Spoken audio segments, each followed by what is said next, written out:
the video game Call of Duty get federal funding? Just kind of get to know them.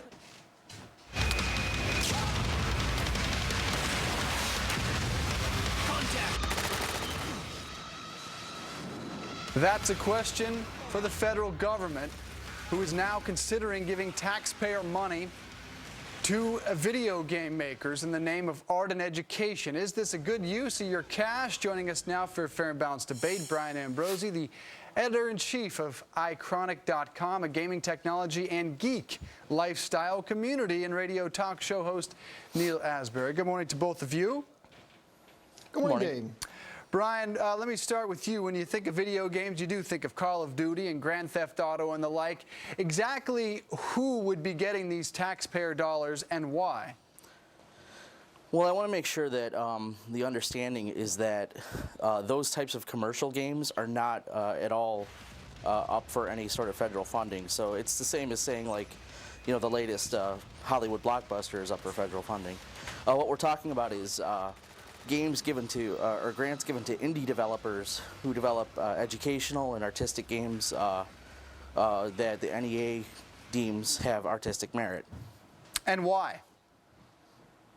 Well, video games are a valid form of art, just like film and music and anything else. I mean, you have basically in the video game development process several artists creating a product that, you know, can only be considered art. Okay. Well, let's bring in Neil. Neil, are video games a valid form of art, and should they get taxpayer dollars? We're talking between $10,000 and $200,000 per grant. Hey, maybe we should start giving taxpayer money to ping pong players, because some people might think that ping pong is an art. But to me, ping pong is just a game. Hey, look, I was a music major in college, and I love the arts. But when tens of millions of Americans are out of work, there's so much pain and suffering, and there's so much fear and uncertainty about this budget crisis. Our government seems to be stretching the limits of wastefulness, not containing it. You know, so many of these programs, they had lofty goals when they began, like the National Endowment of the Arts, but they have become a perversion of what they were once intended to be. Does anybody believe that we should be borrowing 43 cents on every dollar to produce video games? I mean, that's absolutely absurd. The National Endowment for Arts. Well, Brian, that's the question. Tens of billions of dollars in these tight economic times where we're making cuts, cutting teachers. Should things like this be the first to go? Have they outlived their original purpose?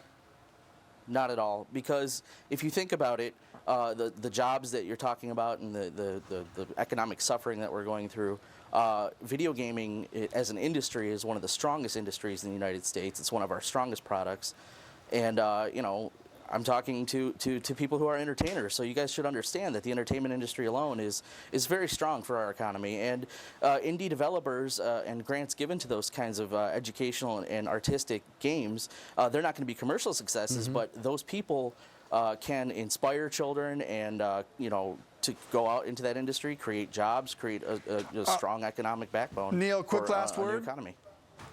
Yeah, well, my point is this, is that the silver lining in all of this should be to the American people that there's so much wastefulness going on. So before we start talking about raising everyone's taxes, let's go after all of this wasteful spending. I mean, there's billions of dollars out there. I mean, we're spending money like there's no tomorrow. Maybe there is no tomorrow. Yeah. President Obama wants to raise my taxes to pay for video games? Come on, give me a break. Gentlemen, thank you both. Let us know how you feel about this on Twitter at FFWeekend. Ainsley Clayton, what's coming up?